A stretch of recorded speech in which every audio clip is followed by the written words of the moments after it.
This is a war crime. Matt LaFleur is not the coach. Why are you even here? Like, you have a brain. And this is Mini Jesus. Welcome to the Something to Discuss podcast, episode 2. We have the usual Seth here with us, Hello. and also a new guest for today's episode. Yo, Yes. what's up, everybody? My name is Nathaniel, and this is Mini Jesus. Interesting. I have one of those. We have a lot of good topics to discuss today. It's going to be a packed episode. I can guarantee you that. Probably even more so than the last one. Also, ignore the black bar. That's normal. The back part. On accessory. So it's just my laptop camera is kind of broken. Personality. Yeah. Okay, so leading off of last episode, we kind of left off. We had some bold predictions for 2026. Yes, One of them, I said that the Packers were going to win the Super Bowl. I admit that was proven instantly wrong. I admit that, and I want to bring up the topic to the Packers. What do you guys think about the Packers season? I think it started off with a good start, but then it got really rocky later on, and then we started to lose games that we should have been winning later on in the season. But we were able to clutch it. We clutched it. We clutched up, and we got into the wild card spot for the playoffs. So I was feeling hopeful because with Micah Parsons, Jordan Love is Jordan Love. He's always pretty consistent. I mean, we'll get into the weeds of that later, but he's a pretty consistent quarterback. And then, so I was feeling confident. And then I thought it was going to be like a legacy game for Love and then for the Packers because we're facing our rivals in Chicago. And, you know, they had a better record than us in this season, even though I would argue that there were some Mickey Mouse wins. It's going to be like a pretty good – it's a matchup for the ages. And then we were dominating. It's like it kind of reminded me of when we were dominating the Cowboys that one season in the playoffs. But then we had to leave a poop in the bed. Poop in the bed? Yeah. Okay. Poop in the bed later in the game. We just dropped the ball, so to speak. And it was really disappointing. I know you guys have strong feelings, but that was my reaction to it. It was a control ball. Nathaniel, you have any thoughts? Yeah, right when we lost, I posted a lot on my Instagram about we lost. But overall, I think the season was good up until Micah Parsons died, and then everybody just started dying. Tucker Kraft started dying, or he died, Yep. and then Micah Parsons died. So that's when I knew we're not going to win anything this year. But I did expect us to win at least the Bears, lose to the Bears, and then I win against the Bears and lose against the Rams at least, win against the Bears and lose against the Rams. But we didn't even win against the Bears, which is honestly it's just crazy, bro. Because all we had to do was just run the clock third quarter. But Matt LaFleur is not the coach during the second half. He was all brain cells. All we had to do is run the clock. We're up 3 scores. Run the clock. I could run do 2 runs, throw on third down. I don't care if we don't complete it or anything. At least run the clock down. It's like the entire staff forgot how to play football. Yeah, and Jordan Love didn't play bad. He threw over 300 yards and 4 touchdowns. Mm-hmm. You know, And no interceptions. So he's putting his Willis effort. played. Malik Willis played, though. I think the Packers win the game. And also our cornerbacks, Kevin King, Kevin King. He's not on the team. Keyshawn Nixon is the next Kevin King. I hate Valentine. We need new cornerbacks. I think we draft some in this year's draft. I think we draft a new more O-line protection and cornerbacks, maybe some defensive line people. I think we need a new kicker, Brandon McManus. He's on Indeed right now looking for a job. So, yeah, that's my opinions. Interesting. Now, what do you guys thoughts on Matt LaFleur? Okay, I was about to ask the same question. Yeah, because he got extended. So I'll give an unpopular opinion. I think it was a smart move. I think it was all right. My reasoning for it is that he always gets us to the playoff, no matter how ugly the season was. He always gets us there. And we don't have Rodgers and Adams anymore. and like any team will lose out on assets like that. And yeah, he does give up the lead in the second half, but we have to take chance into account. And like, sometimes you can't control events on the field, right? So that's like my reasoning for it, because LaFleur always gets us there. And I know you guys have strong opinions about this too. So, but that's just what I think about How the long is this extension. new contract? I don't think it's revealed yet, but it's like 15 million a year. Yeah, they just confirmed they extended it. Yeah. I was gonna say. I don't know. I feel like I can't. On Law Bears loss, I say you put 100% on Matt LaFleur for like the whole season. I would. I don't know. I think it's just I think this team's just still growing with each other, and we don't have Micah Parsons or Tucker Kraft, so it's kind of how. And Tucker Kraft was like Yeah. one of our like main offensive points too, so Matt LaFleur had to adjust to that. I just feel like I don't know. He next year if he doesn't prove that he can run that offense, bro, I'm not being Green Bay Packers fans because you have Matthew Golden. Haven't used Matthew Golden until the Bears games. Like it's crazy. He keeps doing wide receiver screens. That's just his specialty. Like why do you keep running wide receiver screens and you keep doing inside runs and it's so easy to read. It's so bad. And then you can't just finish games because in the second half it's crazy. But I also think our special teams coach he needs to get fired. I don't like him. What? That's a hot take. I don't like him at all. I Sucks. feel like I don't know, maybe because Brandon McManus isn't his kicker, but I don't know, it's crazy. I agree with you there. And he had Josh Jacobs receiving the ball. That is crazy. Imagine he gets hurt, and then we don't have a running back. I mean, we have Emmanuel Wilson, he's good, but how? It's crazy. Yeah, I think Matt LaFleur. Everyone says he's a good coach, but I'm not sure why they say that. Because I mean, he has made the playoffs in the past 3 years, but we were the 7th seed, which is a kind of a new thing. I think it was made 4 years ago. So if this was 10 years ago, we would have missed the playoff every year. And we had one win with Jordan Love. It was against the Cowboys, which I'm pretty sure anyone could beat the Cowboys in the playoffs. So it's not that impressive. Nowadays, yeah. And with prime Aaron Rodgers, prime Devontae Adams, what did we win? We didn't even make the Super Bowl with him. I mean, I don't get the Matt LaFleur glaze. I think we should have fired him. I think we should have went a different direction. Maybe just a younger coach that has more fire in him. I don't know. Matt LaFleur's a coward. He's from the Sean McVay tree. That's fine. Yeah. But yeah. Well, no, it's the Shanahan. Technically, it's the Shanahan tree. Not all apples that fall from the tree are ripe. I think he's like okay. I feel like there's no any. I mean, we could have got John Harbaugh, but I feel like he's not gonna be better. I don't think Harbaugh would have saved us. Yeah, me either. But I think we could have, because all right, look at the Seahawks. They got rid of Pete Carroll and they got a new coach, and now they're like the best team in the league, pretty much. And they can make decent, yeah. Because they changed their identity. I just think that we should have went that direction. No, and because they had what's his name? Who was their quarterback? Geno Smith. Geno Smith, that's their quarterback. Bro. Geno Smith, you good at the Raiders? Didn't help me much at fantasy. Yeah, Geno. Fantasy? You probably could have dropped him and picked up a better quarterback, bro. Yeah, but I don't really play much of fantasy, so I mean, we all know that here. In the call. There was a trade that went down in our fantasy this year. Between two teams, it was my team and Seth's team.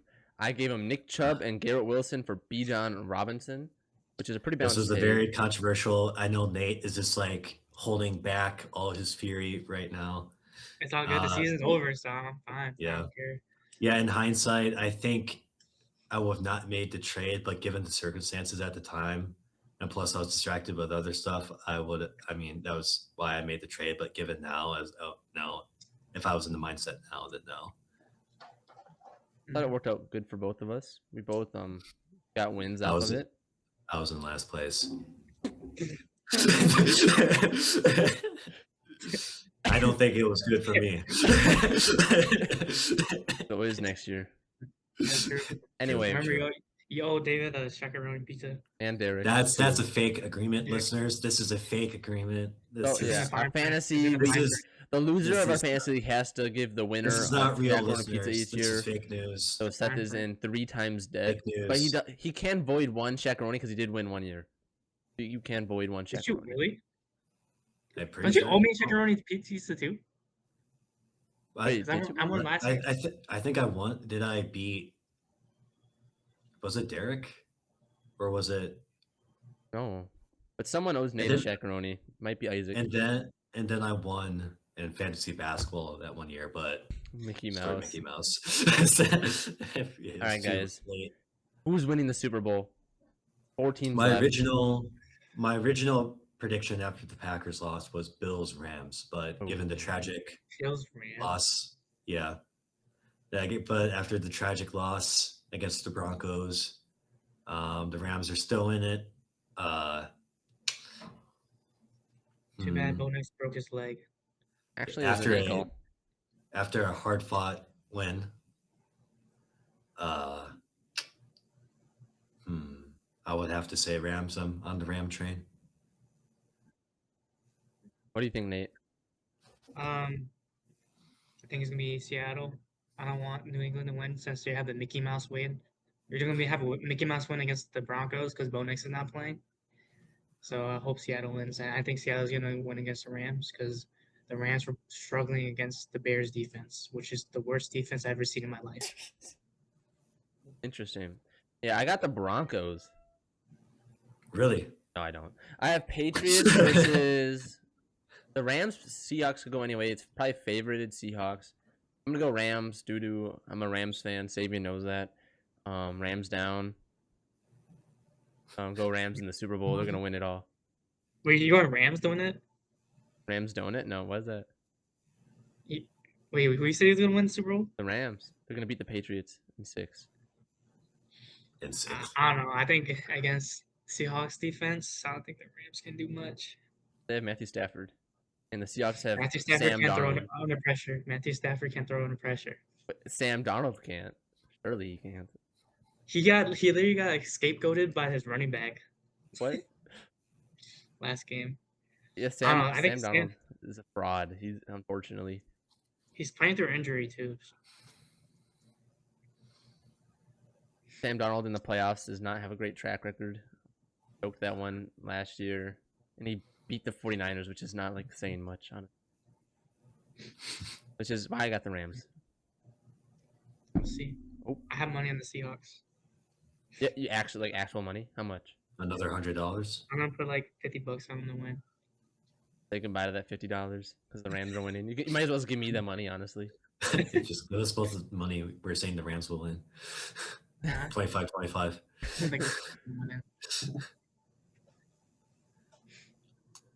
The cat? Yeah, you hear that? Uh-huh. And maybe my cat. So I guess we can move on to a different topic now. And one thing I want to talk about is this has happened last night leading up to this podcast recording. So at 8:40, I was helping a friend prepare dinner, and they gave me an energy drink. And then for some reason, I decided to drink it right then and there. And so I was up all night. I could not go to sleep. So I've been up the entire time. I've just been surviving off of Nature Valley bars and water. I had a yakisoba for lunch, but that did give me an opportunity to research for the other topics leading up to this episode. And I guess, what's your thoughts, if you have any, about staying up late at night?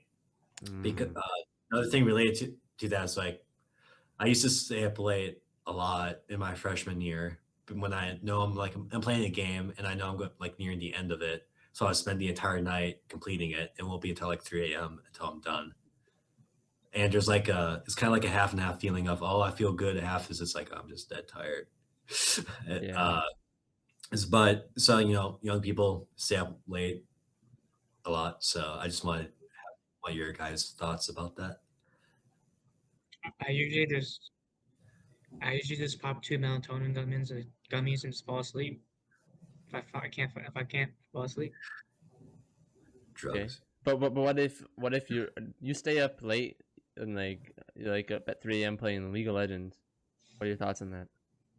Well, if I'm playing games with friends, it don't matter because I'm at least spending time with. I'm at least doing something. If I'm just laying in bed and I can't fall asleep, I'm popping 2 melatonin. Okay.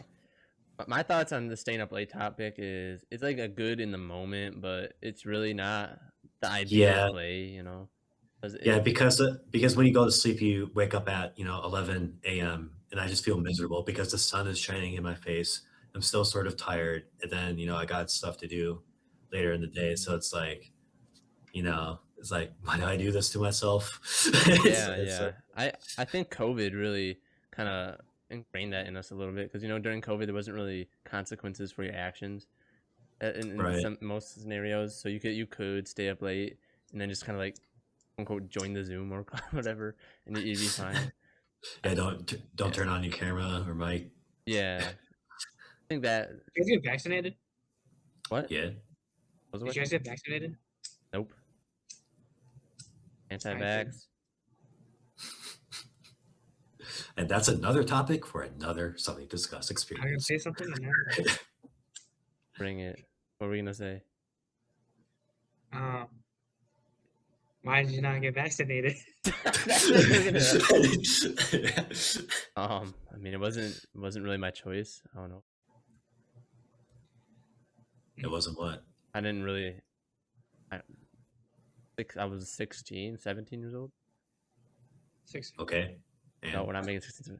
I mean, I don't think I did get COVID like late into it. I survived it pretty well. I mean, I don't think a vaccine really done much.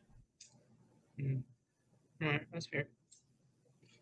well, I mean, also part of taking the vaccine is also creating herd immunity.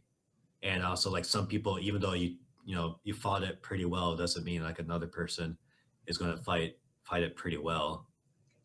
Like older people and young people, like I'm talking about kids here, are more, we're more Yeah, vulnerable yeah, to okay, it. yeah, but Right. all right. So what would me getting the vaccine do? Because can't I? If I get the vaccine, I can still get COVID, right? Well, the point of the vaccine is like you don't get the vaccine, so you'll never get the disease again, right? It's to help you like have your immune system fight it better. That's the point of the Yeah, vaccine. yeah, These yeah, vaccines are dead disease cells. That's the point. I think. Well, it seems like that's the point of it. And so for me, it's sort of like related to the masking thing. It's more like a collective responsibility, I think, because we're all in this together against the disease. So I think it is like showing good civic responsibility on your end. I don't think you're necessarily a bad person if you don't take it. I mean, some people do have like actual like what's the word, like immune reactions to it, but those are like relatively rare.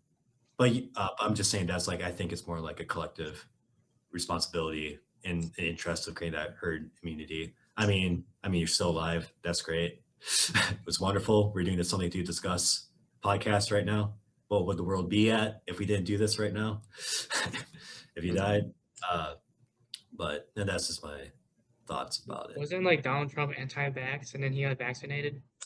Well, he was interestingly enough, he was supportive of efforts at first with rushing out, with kickstarting the research with the vaccine and the mask, not mandates, but like encouraging people to mask. And he had a relatively stable relationship with Fauci. But for some reason, he decided to turn against it. He's infamous for saying, "Oh, you can fight COVID better if you inject bleach into your veins. You'll be fine." And then later on, he would give unscientific claims about COVID and the vaccine. Uh, and so it's quite an interesting flip that he made. And then he, did get COVID Naturally. that week and then later vaccinated. So it's an interesting dynamic that he has during that time. Yeah, on the topic of Donald Trump, what do you think about him wanting to take over Greenland or whatever, like whatever that was? yeah. All right. I think that the a USA American patriot moment. Sometimes you just gotta do when that opportunity arises. Do what's right for the country. So the actual thing about it is Greenland is like a protectorate or whatever of Denmark, It's dependent of Denmark. Yeah, dependent of Denmark. And I think if we just bought it, I think that would be the best option. I know there's like they're like saying, oh, we're gonna like take it with military or whatever. I don't think that's actually gonna happen. More like a diplomatic thing. But I think I think I'd be for it because there's a lot of resources there. Nate, before I go, do you have anything to say, or are you? I heard like jokes that Donald Trump want to take over Greenland because of the women. Oh, I didn't hear They have that. women there? I don't know. And what do you guys think?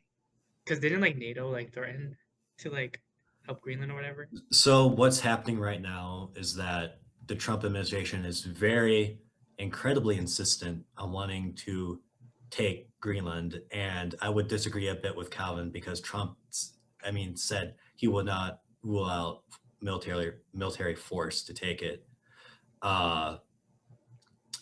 because the argument for taking Greenland is that we want to have a better strategic position, to have closer eyes on Russia and China, because which is true because Russian and Chinese vessels do prowl around the area. But the thing is, we already have military access there. Denmark even offered, hey, you can take your old Cold War bases back on Greenland. You don't need to make a huge fuss about actually taking the island. The Greenlanders, they want to stay with Denmark. And it's actually not in our best interest to take Denmark economically because the Greenlanders, they depend on the welfare of Denmark.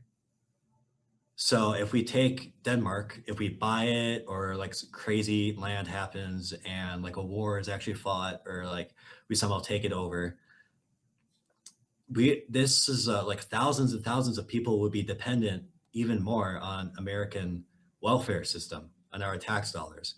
And another argument is that, oh, they have minerals in the Arctic that are valuable for, technology, weapons, what have you. It's like mining in Arctic ice is incredibly difficult to do. It takes ages. It's basically a barren wasteland. It's to put in business terms, it's a better opportunity cost to do something else than to go into Greenland for those minerals. So why I think Trump is making a big fuss about it is not exactly for those strategic and economic reasoning, but I think it's more so to satisfy his ego, which we'll talk about in Venezuela for a bit, because during his first term, he did float the idea of, I want to take Greenland. I want to buy Greenland. We are the USA. I'm Trump. I want to take Greenland. That was like in 2019, 2020. And then, of course, there's the interim with the Biden administration popping in between the two terms here. And now he's back at it. And there's not that much people really stopping him in the administration because they're filled with people that are more inclined to agree with them for the most part compared to the first administration. So the Greenland thing is ruining our relationship with our allies, because if America's being difficult and they're like the largest military in NATO, and Russia is is invading Ukraine, they're rattling sabers against Poland and the Baltics and Finland, Norway, and then it's a tricky situation for our European allies. I think the best argument for it is the strategic kind of advantage of it. Like, I think there was talking about like it provides like a good base or whatever. So if like nukes were launched or whatever, I think that was because we did have bases there when the Soviet Union was around. So it's in our interest to have like eyes there. Yeah. So if we just bought it like with money or whatever, why do you think that would be bad?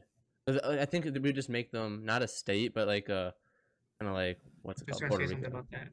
Well, the thing is, I touched upon before in my answer is that we don't really need to buy it because our allies are like, hey, you can have your bases back if you want to have strategic positioning in the Arctic again. You can just Denmark leaders, you can take your bases back. But Trump is like, no, I want to own Greenland. All right. So I just don't quite understand the argument for actually owning Greenland, whether it be a state or like some sort of territory like we have with like Guam and, not the Virgin Islands, but, those other islands that we own as territories. I just don't quite understand the argument of that. All right, I haven't seen the thing where the Denmark said that they would allow the USA. Let me see. Denmark military bases Greenland to USA. Well,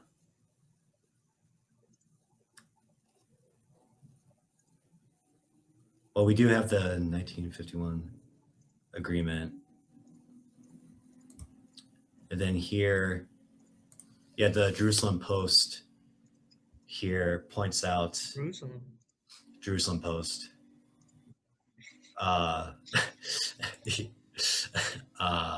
They go into detail about the Denmark saying like you can just have your bases back. I mean, we did have prior agreements with Denmark, like I mentioned in 1951. That's during the Cold War, and I see no reason why not. We need to actually, use money when we can just ask, can we, just be there again? And they're our allies, so it's no reason why not, right?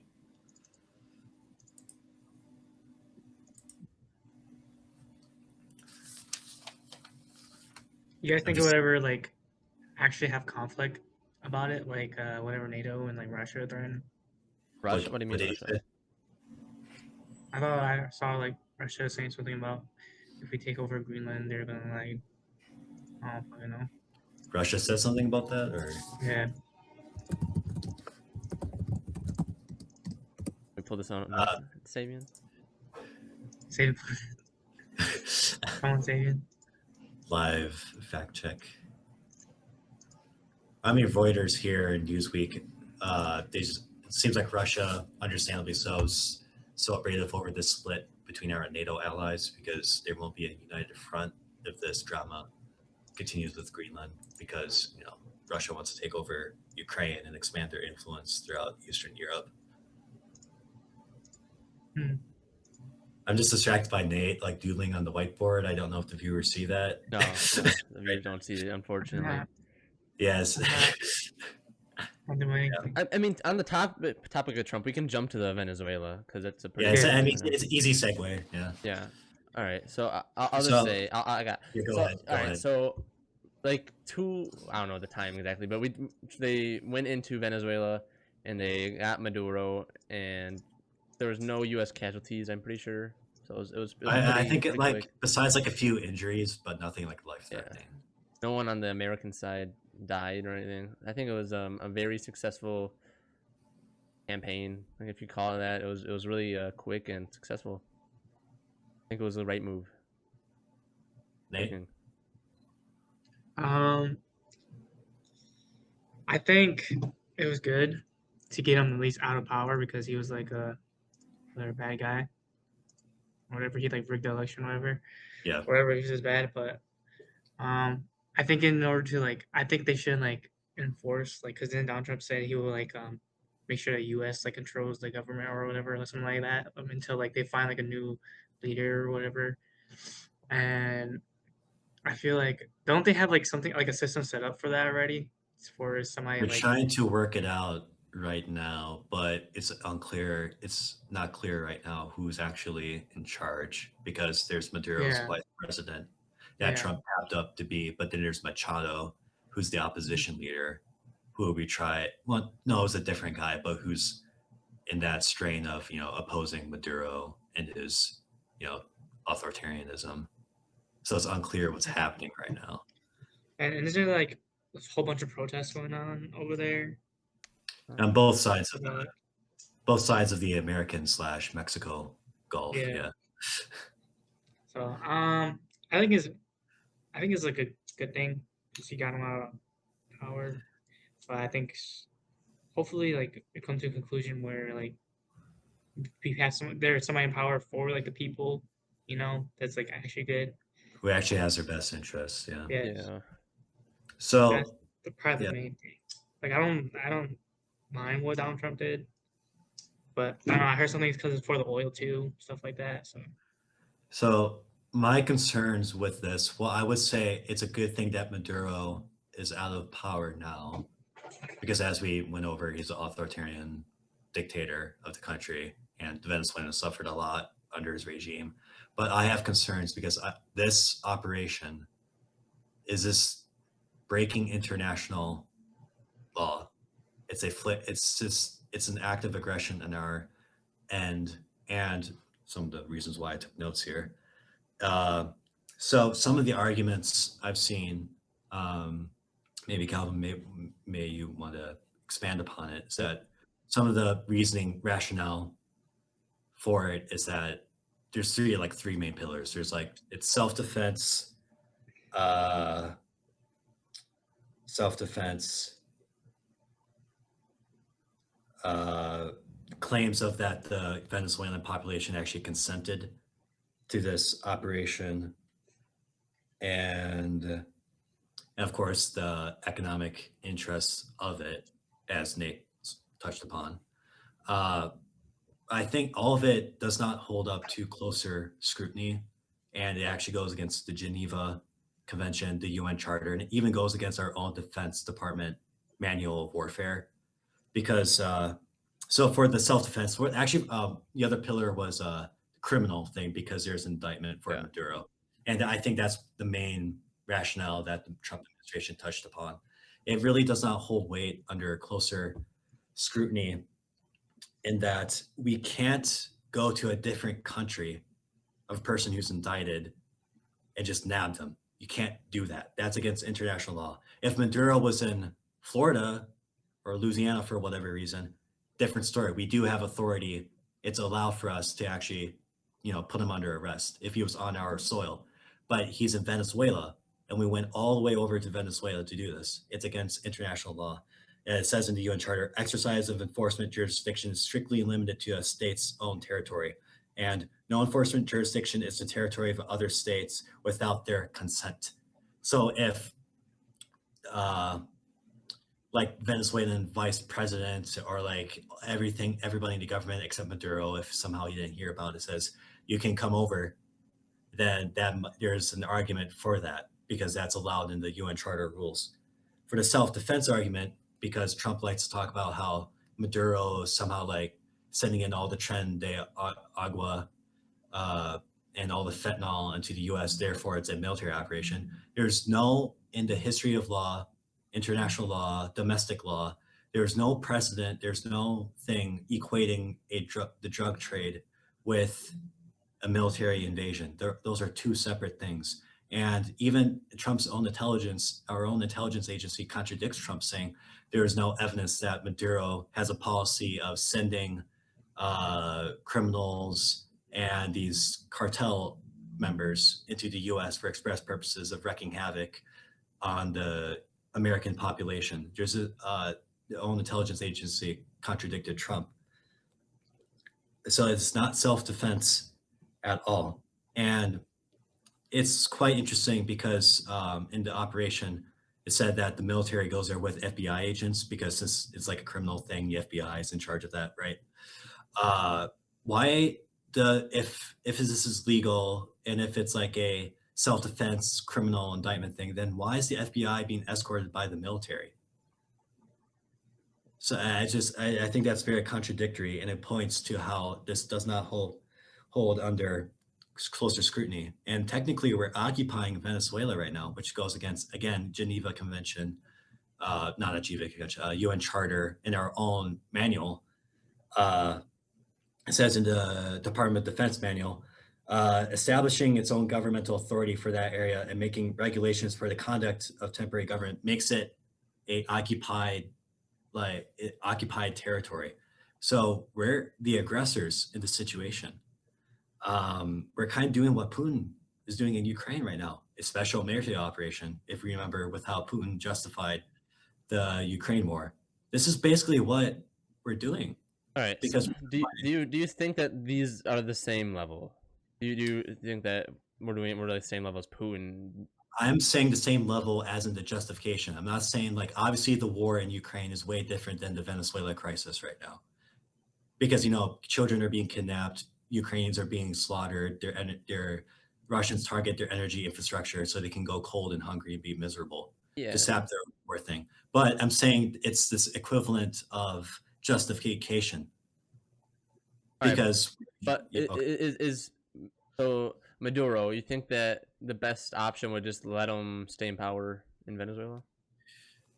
With the best illegally, I mean, there's not much we can do unless we get the UN united to do something. If he does an act of war against us, but there's a lot of rationale with saying comparing it to the Panama invasion with under the H.W. Bush administration, but that's different because Noriega, who is the dictator of Panama, he actually said they were in a state of war against the U.S. So that gave us justification to go down to Panama to restore order in the country. This is different with Venezuela because besides Maduro just mocking Trump's stance and then just saying like America is bad, that's not an rationale. Okay. That we're making up reasons basically to go into Venezuela. But did he like fake the election, right, to get power? Right. So are you okay with that then? Do you think that that still legally does not give us right to go into Venezuela? But do you think what we did was a decent? Because I mean, we didn't wasn't that bloody, was it? Well, it's definitely bloody for the people, for the Venezuelans that did die, and the citizens who woke up to a rude awakening. What do you mean a rude awakening? Were they like happy that he was gone? Yeah, I thought they were happy. The rude awakening in that, bombs are going out. I'm not saying like, oh, America's terrible. I'm just saying like, oh, something is going on right now, right? That's what I mean by rude awakening. What I'm trying to say though, yeah, and that's again with your point, that goes into my next point, because we're saying, oh, the Venezuelans are consenting to overthrowing Maduro because he rigged the elections and that he's widely unpopular, right? And there's like a bunch of groups in the US that lobby groups to try to promulgate support for something to do something with Venezuela. But again, that goes against the rules, international and domestic rules here, and that where did I take the note? And again, it goes into a Russian point. You can't manufacture consent, by which I mean, like, you can't say, oh, they allowed us to go in. That's actually, again, Russian parallels here. And with Panama, let me just start with Panama in the 80s, because that's another rationale we used. Oh, the Panamanian population will allow us to do it. So therefore, another reason why we're justified. The UN investigated and said, no, you're not allowed pursuant to these different articles. And Russia used the same exact reasoning in 2014, 2015 with the Donbass revolts, because these Russian separatists in eastern Ukraine are like, hey, we don't want to be part of Ukraine anymore. Why don't you come in, Russia? And Russia's like, well, since they invited us in, we'll go in, even though we have been found to be funding these groups and influencing these groups to rebel and fight against Ukraine. And that is not allowed in international law. And that's basically what same rationale we're saying, like, well, if the Venezuelans will allow it, we'll go in, even though there's no governmental authority that allows us, again, to my first point. So it's completely Why would you think Donald Trump will break that law or to invade that place then? Why would be his motivation to do it? So we mentioned that, he rigged the election in 2018, Maduro, right? Mm-hmm. And we did try to do a coup against the Venezuelan government to install Guaido, the main opposition leader, before Machado, and it failed. And Trump is a sore loser. He has a fragile ego. He can't stand for this. He doesn't like losing. He says that in Art of the Deal, and he said that numerous times. Oh, we're tired of winning all the time. All we do is win. It's bad being a loser. He doesn't admit to being a loser because it makes him weak. What's wrong with not wanting to be a loser? And wasn't that election rigged? Lack of humility. It's not befitting of a leader of the most powerful country on the world to be, frankly, I'll say it, a narcissist, to have that fragile ego, because that puts the country, the stability at risk. It puts everything into this chaos, which is happening right now. It is not befitting of a leader to have this lack of humility. And yes, it was rigged, but does that mean we have to break international law? But what if what we did is good for the Venezuelan people? The ends do not justify the means. So you think that it's better that we kept Maduro in power and just let him We should have found other jail legal people? means. We should have went through legal processes in order to get to Maduro. A resolution, because Mike Waltz, our I believe the current ambassador to the UN, or one of the leader of the intelligence agencies, he was not riling up support for this action into Venezuela, because that's what the Bush administration did before Iraq did, and other war on terror and other campaigns in the war of terror. They would at least talk to NATO and the UN, saying like, we need to do something about these terrorists. We want everybody in this together. But the Trump administration barely did any of that. They just said, we will do what we want to do, without consulting anybody else, without going through legal channels in order to have passed some resolution and gave us justification for going to Venezuela, because there was no justification. We I got a question for you. UN. So again, it's breaking international law. Go ahead. What are the consequences of breaking those laws? The rule of law is an important concept in the U.S. So, like, what's the consequences? What would be the Yeah, no, consequences? I'm building up to answer that question. Rule of law is incredibly important. So the rule of law is respect for the rules for the law, because in a free society, in a free world, everybody follows the rules. If you don't like the rules, you can vote on it to change it, pass a law, whatever. So, but if there's a disrespect for these rules, it opens a way to chaos. Let's take Russia, for example. They did not follow the rules by invading Ukraine. They did not do anything and try to find justification. They just went in. And millions of people are dying because of that, All right. these lack of respect So Seth, for rules. so do you think that there's like these inherent laws and rules that you always have to follow? What about like it's gonna be kind of crazy, but what about like the American, like when they first broke away from Britain, they weren't following the laws, were they? So I think that's a different situation that we're talking about here, in a different time, because what we're talking about is the liberal order. Like, what liberal by meaning like rule of law, free trade, freedom of speech, equal rights, et cetera, right? Like the basic principles we agree on. They did not have that during the Enlightenment period, at least early on. And that's what the founders fought for. That's what the American rebels fought for, is for those Enlightenment ideals, for the most part. We have those ideals with the UN, with NATO, and other organizations with this right now. And so there is rules that we agreed to when the UN was first created, when NATO was drafted to fight against, to provide some sort of counterweight to the communist menace in the Soviet Union and other states, right?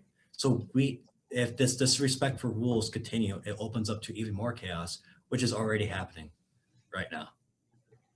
Do you think that the rules right now have been a success? NATO was a success? Yes, well, the Soviet Union is not around anymore, right? And it's providing a valuable counterweight to the fascist menace in Russia. So it's definitely been successful, but the main problem now is that Trump does not respect those. There are people in his administration that don't respect the rule of law, that want their own goals, their own selfish reasons to go above the rule of law, and they're respecting the rights of everybody in the world. Do you think Russia and China follow these rules of law?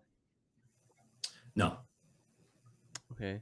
So, and what they are doing, yeah, they don't really care. So only some countries follow this law. And which countries wrote the law? Everybody. The UN was created after World War II, so it's obviously the US, Canada, what would become the NATO countries, UK, France, et cetera, et cetera. Then you have the Asian countries as well, and then Latin America. Then some of the African countries, when they split away from the colonial empires, they agreed to it. But I don't quite understand your question. Just because two other major powers don't play by the rules, while we traditionally uphold the rules up until the Trump administrations, doesn't mean that these rules are useless. I agree that there can be merit to it, yeah. But I don't think that the way that we broke the rules in this situation is a bad thing. Oh, it is definitely a bad thing. because what I touched upon before, we give credence to the fact that Putin invaded Ukraine using the same reasons: manufacturing consent, just But this ignoring isn't everything. this isn't like the Ukraine war though. It is. I'm not saying like, because I tried differentiating. I tried to point it out earlier. I'm not saying it's the same as level of conflict of violence, right? But I'm saying it's the same in level of justification. All right, so now that we have your side and your opinion about it, Kelvin, what's your opinion about it? All right. I think that, like, I think I said it, but this is a good thing for the Venezuelan people. I think that the fact that we were able to do it so successfully, the campaign, so I think there was maybe 2 U.S. like injuries. That there was no casualties on our end. Yeah, something like that. Yeah, and I think it proves. So China, and I think they invested like $2 billion into Venezuela, like their defense, for us to just go in there, like a couple hours. I don't even know how long it was, and we captured their president, who was an authoritarian dictator. I think that is a good thing overall for the Venezuelan people, because they can move forward. Hopefully we can help them with that. Hopefully we're not just gonna use them for the oil. I know Trump said that we're gonna put the oil in there, because I think Maduro, like, he was mismanaging their economy and stuff, because they used to be a decent, like, economic state in It was Latin one of the America. wealthiest Yeah, countries, and along then with Argentina. because they had a lot of oil, they had a lot of that stuff. I think that's what Trump meant. He's gonna like help spark the economy and kind of help Venezuela get back to like a more diplomatic situation. Well, right. Do you have something else, or? And also, I mean, Maduro. I mean, I don't know why we wouldn't. So I don't know why it's a bad thing if he's an authoritarian dictator. That's my question. Wait, can you repeat that? I don't know why it's a bad thing if he's an authoritarian dictator. So there are a couple of things to break down here, I would say, in response. So with the oil thing, what we're doing right now with what we propose and what Trump's administration is proposing to do constitutes a war crime. So this is under the Geneva Convention. Pillage is a systemic and violent appropriation by members of armed forces of movable public or private property that belongs either to persons protected by humanitarian conventions or to the adverse state or party itself. So with what Trump is proposing to do, we control the oil flow, opening it up to different companies to come in. That's pillaging, because we're taking what belongs to Venezuela and using it to our own benefit. And Trump, that's another thing, he's potting it for the executive branch. This is a congressional thing with these funds that he's proposing to, with what he's claiming we're going to get with the oil money. That's Congress's job to appropriate those funds for something. It is not the executive branch. This is a separation of powers. This is a war crime. We're pillaging the oil. This is what colonial will this help Venezuela? No. Do you think they're better off? They're better off with Maduro.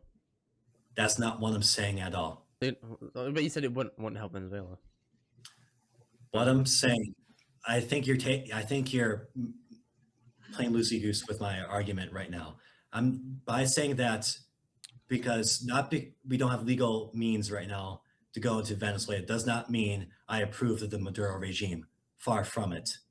I am saying what Trump is doing right now breaks international laws. He is committing a war crime by what he's proposing to do with the oil, pillaging. That's under the Geneva Convention, under the UN Charter, and with the U.S. Department of Defense manual. It is a war crime.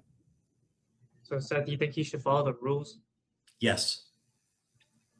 And do you think, we'll say like in general, do you think like sometimes it's okay to break some rules, or like, or not break it, but at least bend the rules a little bit in order for something to be, or something, or have like a better outcome to something?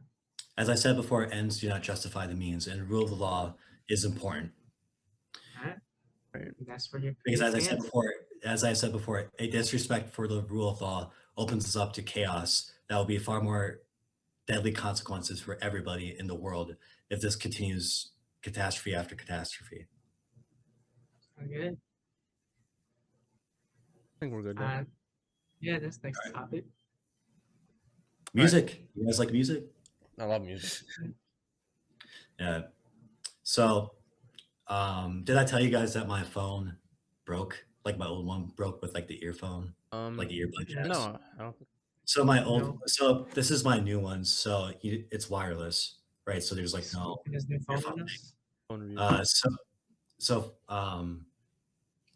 so during Christmas I got wireless earbuds, and Savian he gifted me a 4-month Spotify subscription, like a promo code thing. So I've just been using that, Mhm. Yep. just enjoying it, see what's all the hype is about. So I don't want to be like one of those guys that say like, oh, everything is so bad nowadays. But what's your opinion about the current state of music? Go first, Nate. Like music making, like the music, like streaming guess- businesses. I guess to relate it with Spotify, since that's how I opened it up, because when I look at the top 50 USA or global, all of it is like not really like my thing. It sounds all fake, boring. Like the Bruno Mars song right now. What's that one called? What's a I just smile? I just might. It sounds like he took all of his previous hits, combined them all in one under like ChatGPT or something, and then that's like his new song. That's what it sounds like to me. All right, Jamie, pull up the song. But some like my question then, Nate, is like, what do you think about like the current like because the Grammys are coming up, all these different songs are floating about. So it's music in general. Yeah, I guess. I would say the state of music it's all right. I think it's definitely more diverse. But I feel like the top 100 and stuff. There's really because I listen to more to like indie artists.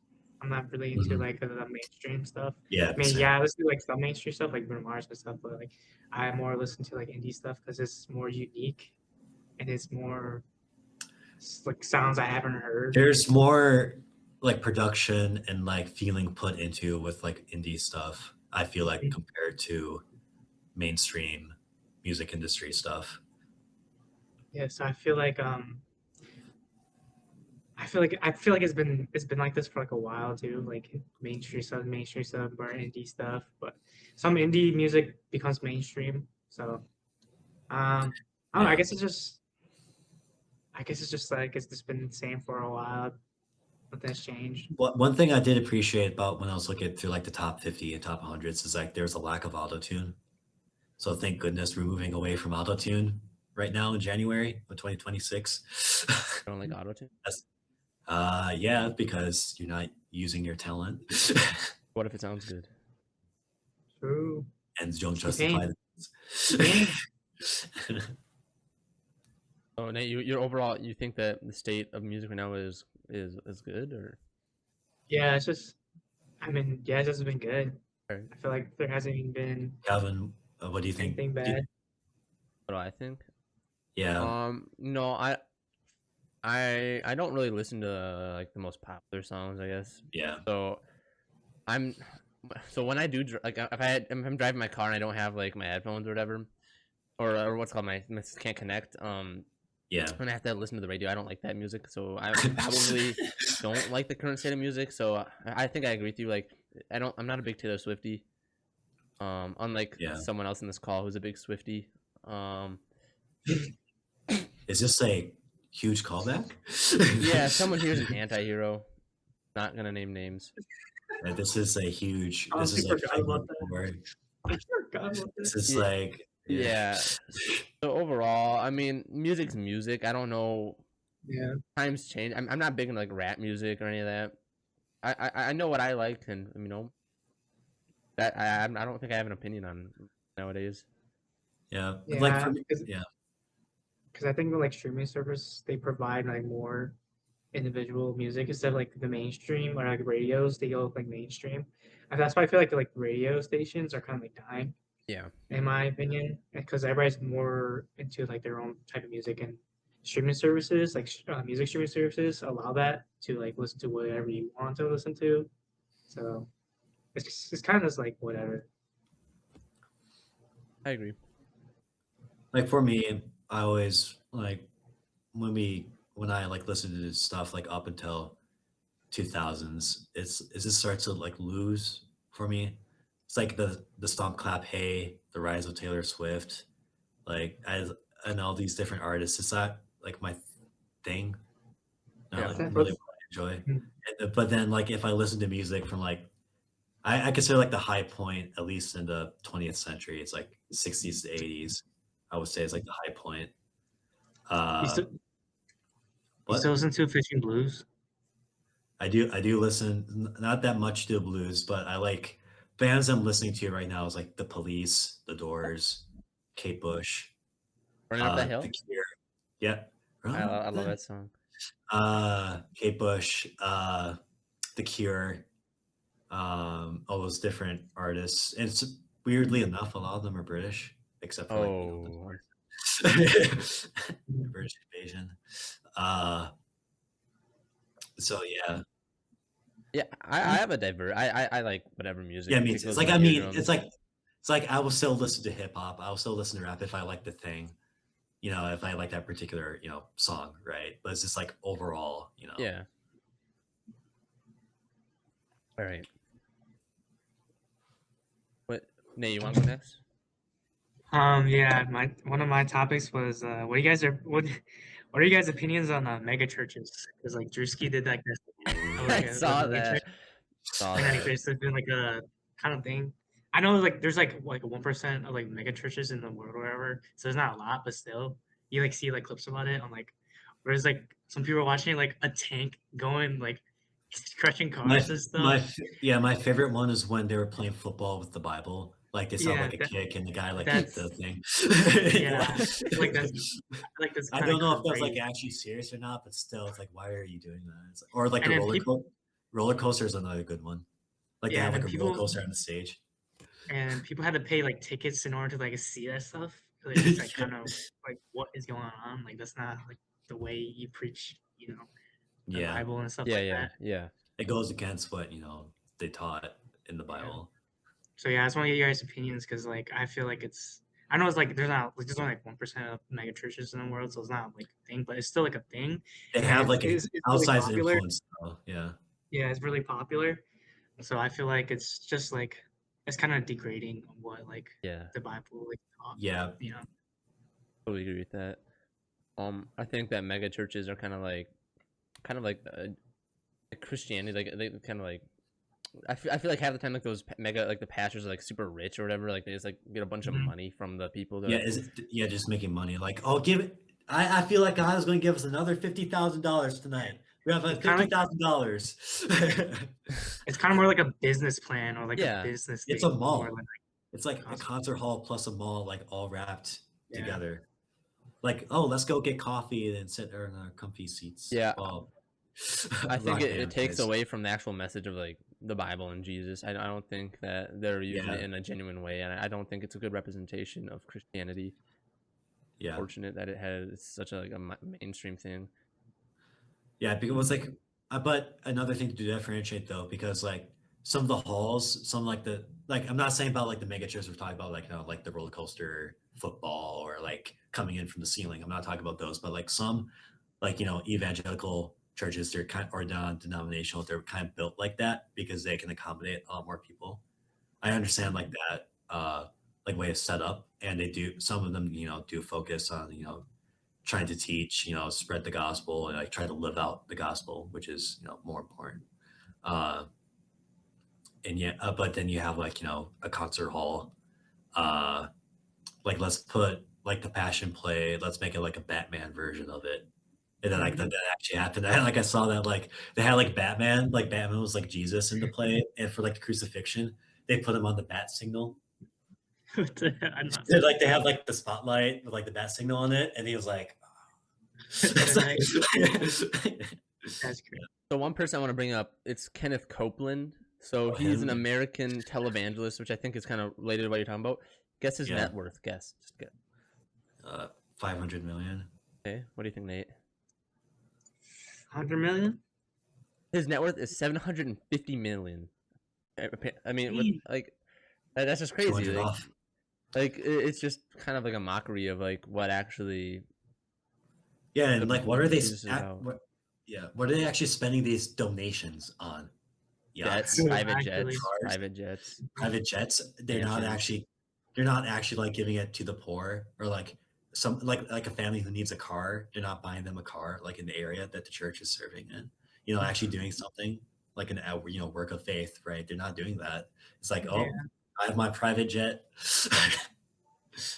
For the viewers, like I'm gonna there's show just there's gonna this other show clip. the house on the screen for the viewers.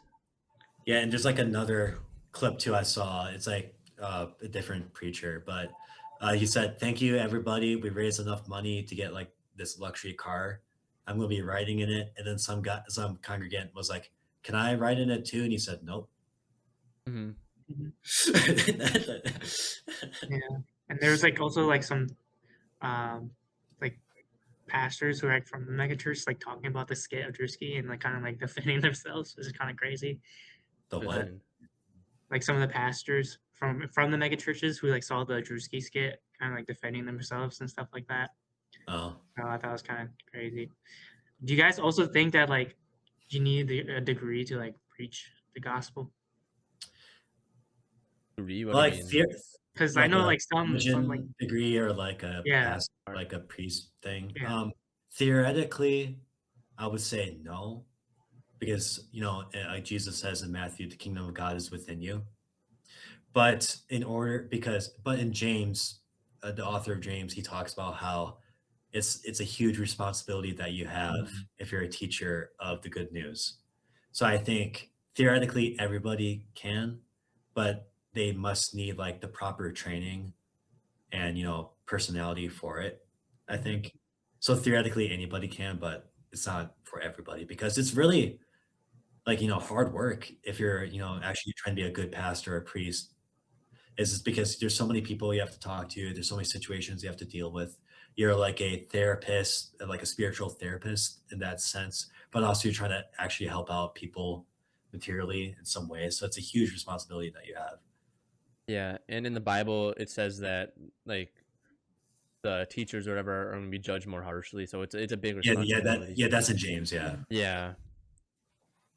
Overall. okay yeah. So that was like my topic, one of my topics. Yeah, because it's interesting too, because in the early church, we find in Acts, like all the disciples get the gift of the Holy Spirit, and then you have like random people saying like, "Oh," and they give like a giant speech, and then it's like pretty eloquent theologically, in-depth speeches, like random people filled with the Holy Spirit.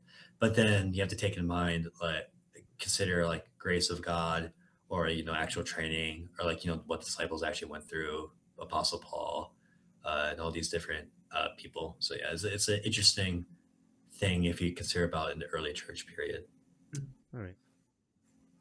So I'm gonna segue this into a topic about there's like I think a Supreme Court ruling about right now trans women or men playing in sports. I think. What are you guys' thoughts on that? What is like the description or whatever details?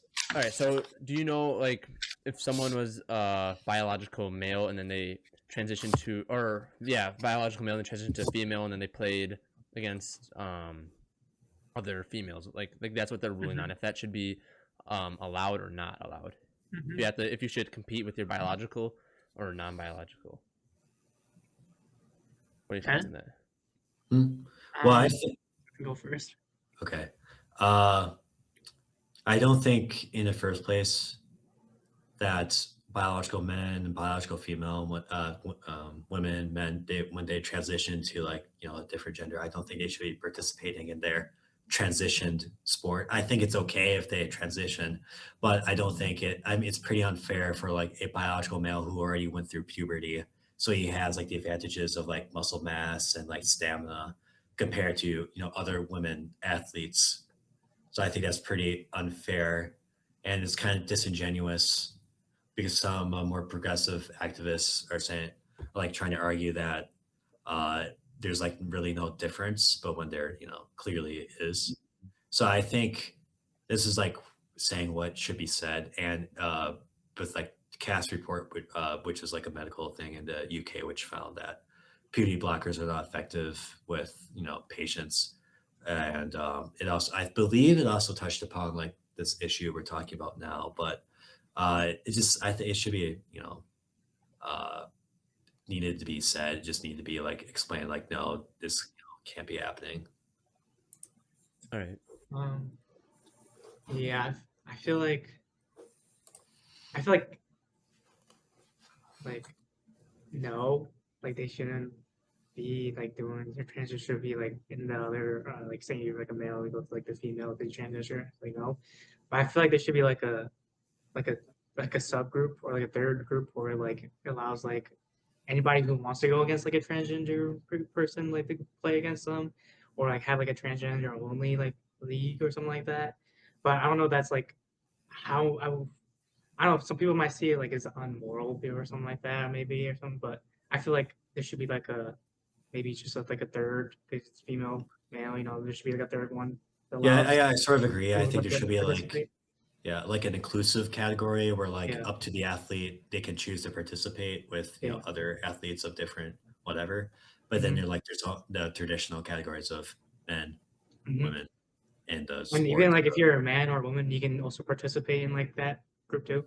But Yeah, would it's that like be like would that be like messed up because then like because men and women can participate in that group, but like the people in that like transgender can't participate in like the men and girls group?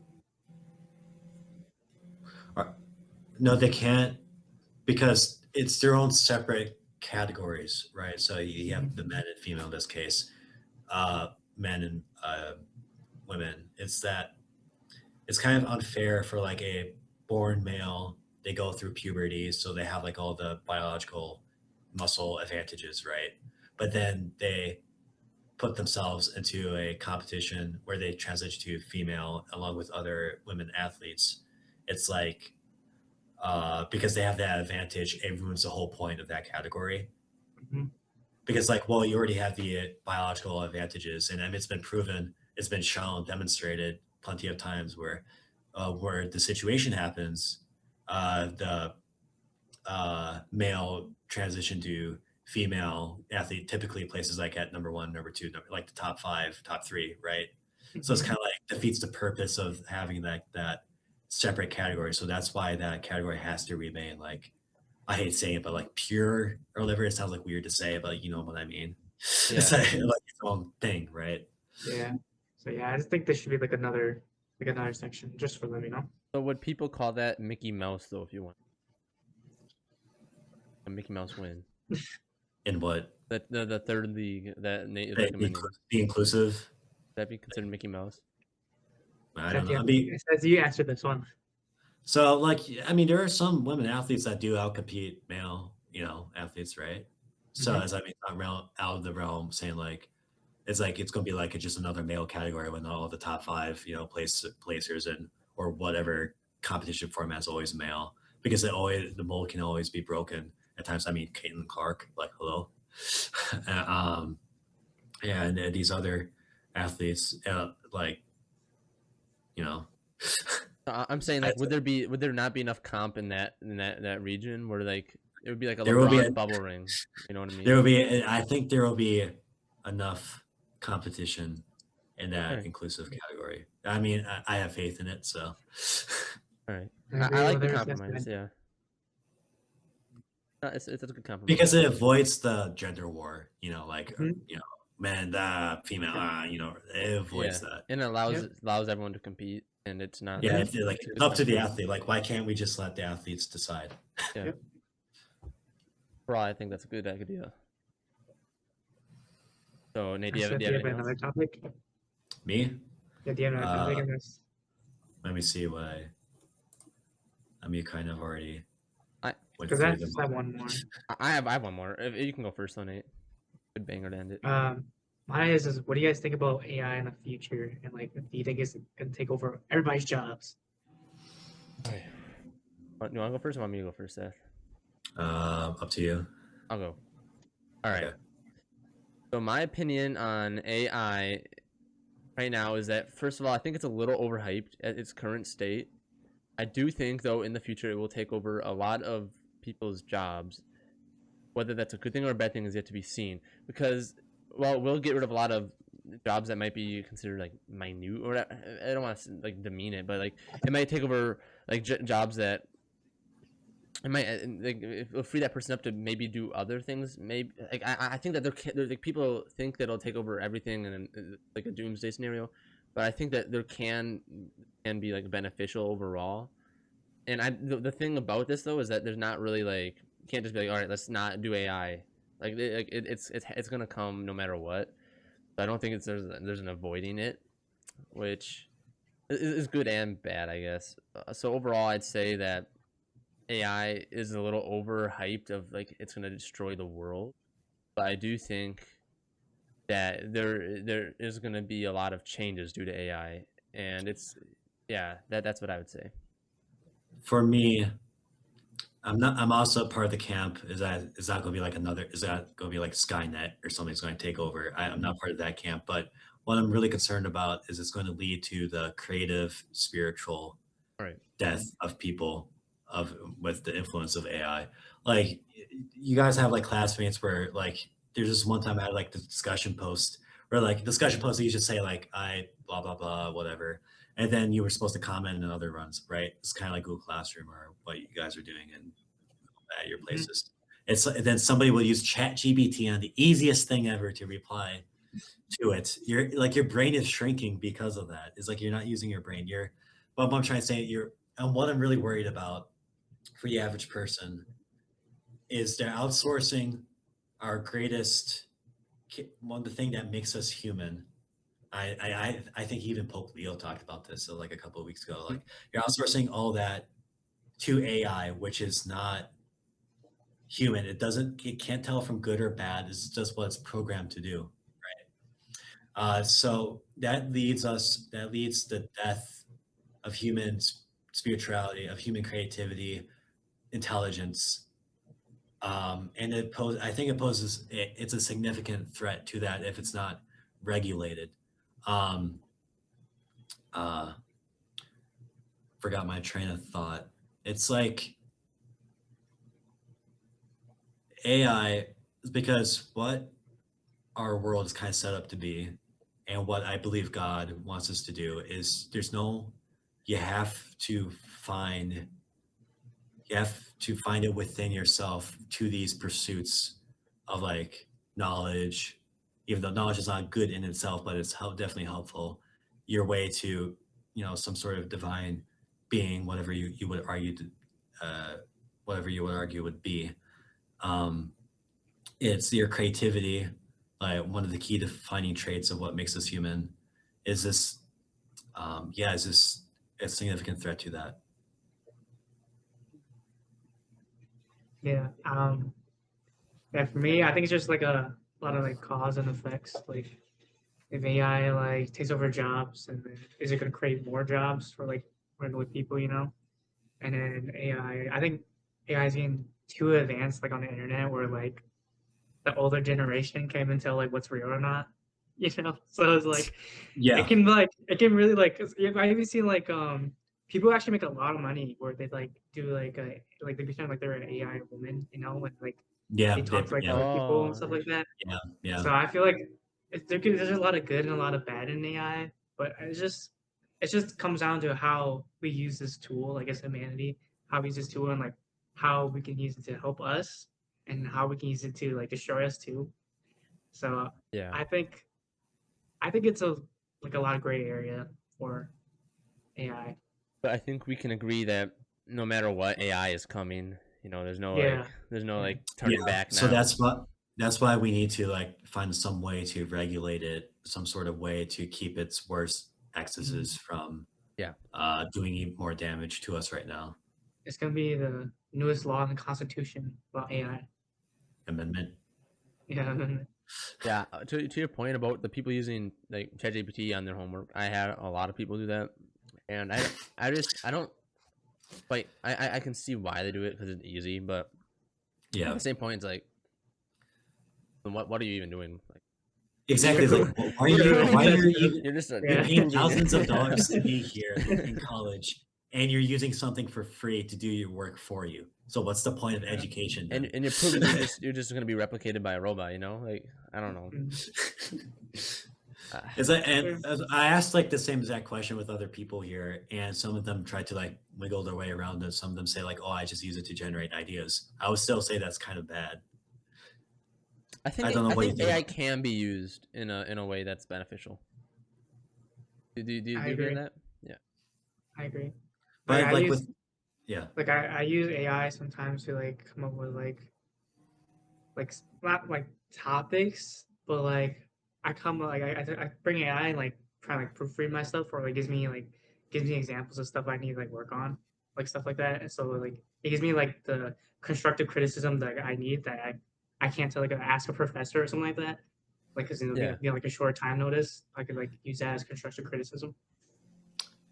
I would disagree in that with even with the ideas and criticism part because with the ideas again, why are you even here? Like that you have a brain. That's one of the points of life is to do it, to figure it out by using your brain power. And if you're just giving that to AI to do it for you, that's just lazy thinking, I think. Not as a diss on you as a whole, but just like, I mean, it's sort of a, But not a sign. it can be beneficial though in some situations, I It can think. be beneficial because if we're talking about like all the boring economic, like business stuff, I can see it in terms of efficiency, but even there's issues with that if we're even using it for bureaucratic processes, because again, it's flawed in that the way it's programmed is representative of its programmer I because agree. it will have flaws no matter what because people are flawed, they have mistakes, so there will be always be like a fault, like some sort of like fatal flaw, and that AI is always going to make a mistake somehow. And speaking from his history point of view, like history major, AI does not do history well in that it uses outdated information, or it's also like a yes man to a certain extent. So you Yeah. give if like your thesis, it'll always try to find a way to agree with you. If you want it to like it'll always be like a sycophant to some certain extent. Like with your example, like I don't know if it's the same thing with you, Nate, but like whenever I get curious and see like what does it like what how we respond to this, when I say like I want you to intentionally disagree with me or like criticize whatever, right? It says like, well, you can fix a few things here, but over like your essay is great. Like you have done a fantastic job by doing this, yada yada yada, right? So if it's AI is like you're outsourcing your ideas to that, it's always being a sycophant towards you. It's still a bad sign. Right. Now, you're using ChatGPT, I presume, right? Yeah, but I know there's like other AI. I'm not that too aware of other AIs, but ChatGPT is the most iconic Yeah, one. So ChatGPT is known to be like very agreeable. It pretty much like whatever you say, it'll try to like be nice or whatever. yeah, I don't know if you can prompt it to be different, but I like there's another one. I think it's called Grok. yeah. Elon's. I think that one's more deliberately doesn't agree with you. Like it tries to be more balanced, which is just an interesting thing. Like I do think that AI overall it is gonna bring a lot of cognitive decline, and it's not a good thing Yeah. to use for a lot of daily basic functions. And I think that that's something that's going to be interesting how it develops. But I do think that it can be good in certain situations, and it can like make jobs. I guess it can like it can help people out. I think that there is some benefits to it. That's my point. And yeah, hmm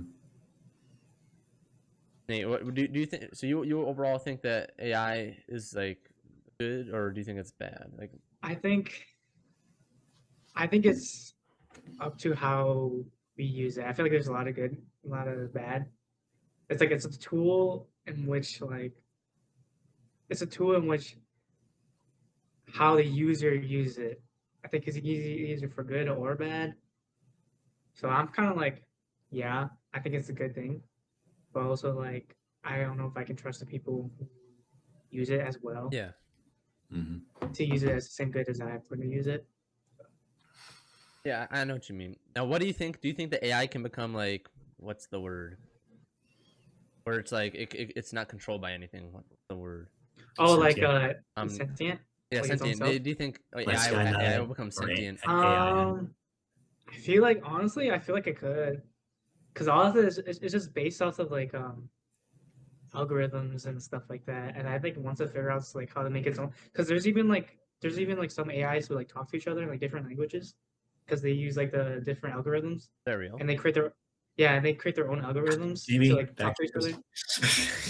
Jamie, can we fact check this? Well, I don't know. I don't know. That's what I saw before. I did see that too, but I didn't know if that was real or not. That looks pretty Yeah. crazy. I never heard of this before. Is that the Like one? I know yeah. I've seen videos of like AI, like they're like talking to each other because they put them on the phone. And Yeah, that's what I saw. I didn't know about like the language part. Yeah, there's like Yeah. some of them who like talk their own language. So I feel like it will eventually be sentient, because I don't know if we can. I don't know. Maybe we will have like a kill switch, maybe. But I don't know. I don't know if there's a kill switch for I AI. feel like it's Well, I gonna mean, like AI grow so like much and gain so with much the flaw knowledge. with AI, it's always going to be like programmed. Sorry to talk over you, but like AI, there's always going to be like a flaw in it because programmers are flawed. So there's always going to be that point where it's vulnerable. So I think there is like a kill switch of some sort with every code written. Like I don't know too much about like sciencey coding algorithm thing, like where people are trying to make theories like, oh, this is how AI could become sentient in some way if it does like enough like trial and errors enough. Theoretically, it could become sentient, but there's like that's like a whole other can of worms. And if it comes sentient, will it take over the world? Who knows? Yeah, who knows? I'm gonna be alive for that. But There's this who knows? actually. There's this one interesting book. I forgot the title of it, but it came out like a few decades ago. It's basically kind of like this like virtual reality that this AI created.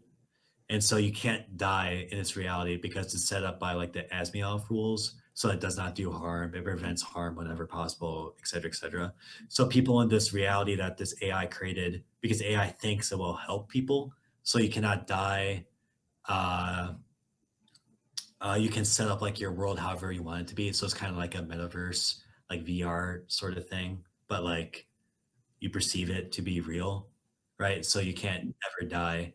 And what's interesting in that book is that that's how the AI figures this out. It's like if I'm supposed to create the least amount of harm and did enough trial and error enough that I can figure out how to even control gravity, even figured out how to like cure cancer, because if it like runs enough trial and error, it'll eventually figure it out how, because like in the book there's like this highly processor thing, so it can do that like in milliseconds. But that's like how that connects it here, because sometimes it thinks it's doing it for our benefit, but people in the book are like, I actually just want to die because I don't want to like talk to you anymore. I just want to actually live out and die of natural causes, but you keep on reviving me every single time. So it's like, yeah. So what do you guys just thought? Just a quick side thing. Do you think that we are in a simulation? Yeah, you are. Take off your Oculus for now. Take it off. Take it off. Wait. Nope. Whoa. I actually had a dream a few days ago MLK. where I It's thought MLK Day, I by had the a way. It's dream. MLK Day. MLK Day. I'm Alright, you okay. can continue. That's how I say MLK. Yeah, I say MLK. I had a Everybody's dream. favorite MLK quote. All right, you can go first, Seth. I actually listened to one of his speeches. I got it. Yesterday. You talk while I look at one up. Okay. MLK Jr. Paul's letter to American Christians. So what's cool about this sermon that he delivered is that he wrote it in the style of Paul. So he says, I, Paul, send you greetings to the American Christians. So he talks about, he says how great it is, how our American values like set like how far we are in science and material stuff, like cars, planes, cures to diseases and stuff. But he says that's great, but you actually ignore the gospel because you don't use those benefits to the gospels, and that's like an issue right now. And so he pulls different quotes from Paul. So it's kind of like a collage. It's kind of like a compilation, like set to like a what MLK is trying to communicate. But for a quote, he adapts it from the famous Corinthians passage. I think I have discovered the highest good. It is love. The principle stands at the center of the cosmos. As John says, God is love. And as he who loves is a participant in the being of God, he who hates does not know God. So, American Christians, you may master the intricacies of the English language. You may possess all of the eloquence of articulate speech. But even if you speak with the tongues of men and angels and have not love, you are becoming as sounding brass or a tinkling cymbal. You may have the gift of prophecy and understand all mysteries. You may be able to break into the storehouse of nature and bring out many insights that men never dreamed before. You may ascend to the heights of academic achievement so that you will have all knowledge. You may boast of your great institutions of learning and the boundless extent of your degrees. But all of this amounts to absolutely nothing devoid of love. It goes That's on deep. from there, but yeah. Hey, what's your favorite MLK quote? Mine is and justice anywhere is a threat to justice everywhere. That's a classic. One hits home. So Colin? my favorite quote is, "You can kill the dreamer, but you can't kill the dream." Pretty cool. I like that one too. But relating to He said MLK, yeah, he did say that, according to Google. But it's a cool quote. I do like it. AI. It's an AI recap from Google. So that's I want to ask this question. Do you guys think that MLK was killed by the FBI or CIA? No. I don't know. I didn't do a lot of research about it, but sure. I don't trust the government at all. I like the open-mindedness. I'm on the fence on Do you- this do you- one. Oh, go ahead. Oh, I think it very well could have been. You know. I agree. Yeah. Literally, the government was selling putting cocaine into the United States. That is not true. That is not true. That's a Wait, what was it? What happened? So the theory is that the CIA deliberately sold cocaine to It's true. African American communities to get them addicted so they won't advance far in civic life, right? Yeah. That's just not true. That's not true because that came about because during the Contras, so in El Salvador, there was a civil war between the communists and the government forces. And we knew that the Contras, who are the government forces, if you remember Mr. Gage's class, they would engage in the cocaine trade, but the CIA, they turned a blind eye towards it. So they knew it was going on, but they weren't buying or getting the cocaine and then selling it to African American communities.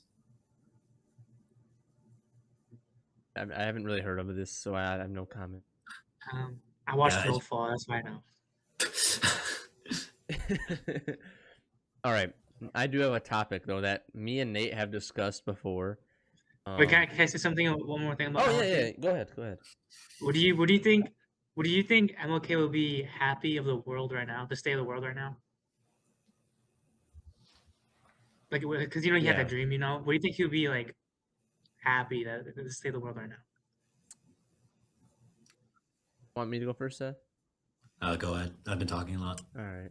I think that he would be happier, but he wouldn't be like completely satisfied. I think he would be at least happier, but because when he passed away to now, there's a lot of things different, and I think there's a lot more inclusion, and there's a lot. Well, it's a lot better than it was like with like the colored like drinking stuff and all that.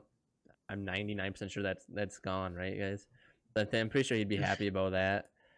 But with all, I think he would be pretty satisfied with what he did. I would, in that degree, touch upon that too, is that he would be pleased to see that the obvious discrimination is not around. But during his later end of his life, he was more concerned about systemic racism or institutional racism, and he was also concerned about capitalism. I mean, in that letter I quoted, he goes in like an entire paragraph talking about it. So he would still have issues today, but he would be pleased that, all actual racists are, using like code words or like, well, I mean, we can debate about like the Trump administration and like their people who voted for them, some of them who vote for them, but it's like certainly a lot less obvious than it was compared to, 1952 or something like that. Yeah, I agree that it's not like a perfect system, but from where he started to where it is now, I think he'd be pretty satisfied that there's a lot of changes that he did.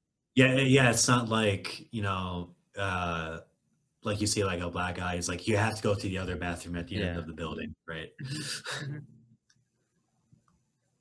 Yeah, that was my question. Do you have any thoughts on it, or? I feel like I just agree with the same thing with you guys. Like you'd be happy about like all the like you know discriminations like gone and stuff like that, but there's still like a lot of systemic racism and like stuff that's like not as profound as like racism like Like everything, but obvious in your face yeah, Yeah. but like discrimination, there's still like racism. like attitudes and like stereotypes and stuff that Yeah, some people have. there's still even like some sundown towns, Yeah, So like in Arkansas. yeah, in Yeah. Wisconsin too. What's the thing Really? like with the KKK guy? Have you guys seen that? It's like, hey, he knows ball. Wait, what's the thing in Wisconsin? Yeah, I I never don't heard know. of that. You can look up sundown towns in USA, and it shows you like a list. Jamie? Jamie, can you pull this up, please? Yeah, Jamie, He will be here next meeting, I promise. It's only episode 2. Yeah, but it's like a not 100% confirmed. But like, Appleton. What? Janesville. I mean, I can kind of see that, but Appleton. Roanoke. Wausau. How? There's a bunch of, Hmong people. Do you in, disagree with like, Google AI? I disagree with our AI master. you messed. Okay, I don't know what Oh, I have no Appleton. comment on this. Appleton was a sundown town, I see. In the good old days, like the prime. Up until mid 80s. Interesting. I did not know that. Me neither. So I do have a topic though that's kind of a little off topic compared to this, but me and Nate and some other people have discussed this before. I don't know if Seth has, but what are your thoughts on men and women that aren't like dating, being like just friends? Oh, so do you want to go first? Sure, since you guys talked about it before. So I think Get closer to the camera. You're like in the my watermark back, right now. my back hurts, dude. You're good. The watermark. I'm old. What I think is that I think they can be friends, but the thing is that I think there's been some studies that show that men they fall way harder for their women friends. But I think it's possible in that if you make it clear right away that you're not really interested in that person or like in each other, or if you have like some sort of like if it's like a work friendship or if it's just like a professional thing or it's like even to like you don't really make that much any moves on the person, then I would say it's possible, but I would say it's like scientifically a bit more harder for men to do that, but still possible. Like I mean I have plenty of female friends Nate? that I'm not interested in. I believe that there can be truly platonic relationships with like men and women, but that's like 10%. 90%, like you're always gonna expect something. Right? Like if you're in a men and women relationship, you're always gonna expect someone either to fall in love with each other or something like that. Because all like relationships or like dating starts from being his friends. And to say that like 100% is going to be like that is I mean you can kind of tell Yeah. 100%, but yeah, if you're gonna be friends with like another person's gender or whatever, you should expect. I mean, I do believe that there's like the 10% where like you can truly have platonic relationships with another gender. It's like if you like grew up with each other and stuff, like you know each other for like so long. But like with that, but like in general, if you're like friends with another gender or like another gender, you should like expect at least one of them liking each other or other person like that, because all relationships start as a friendship. So that's my take on it. So you did you change your position a little bit from previously, I think? I would say yes, because I've grown a little bit, but I still have like the same feelings too. But I'm aware of like that. You can truly have like platonic relationships if it like work out. That there is like that 1%. Yeah. Okay. I don't think that I agree that there can be like it's just rare, but I think the majority of the times there is always going to be like that scientific or whatever reaction from really either side that Mhm. thinks like, oh, this like it's something's like it's actually happening or whatever. Like there's always going to be like that at play, and I want to ask the question: if it's a married man, what do you think about having those platonic relationships with other women? Like if you're married but you have some friends with like the opposite gender. Yeah, or made Is that new what friends you're even. asking Yeah. about? Uh-huh. Made new friends. I mean that's dependent on like the relationship, Yeah. and, like how much trust they have for each other, right? So like What for would you think? example, me. Yeah. Seth, what happened if your wife had friends, best friends? Well, I mean, it's like the context of those friendships are also important to consider too. All right. What Like, context is it fine? like if my wife or my partner, girlfriend, what have you, is going out with like male friends to like parties, clubs, or whatever, that's like I would be Oh, don't pretty run a spot. nervous. Yeah, I would be bro. Red yeah, flag. yeah. But if it's just like if they knew each other since like I don't know, like middle or high school or something. Like for example, my mom, one of her best friends is male. And but the thing that kind of helps with that is like he's gay. So I Oh mean, yeah, that but like, does help. but it's like, but she did say like she did have other male friends in college, but she was just locked in with my dad when they met in college. And my dad, he doesn't really like.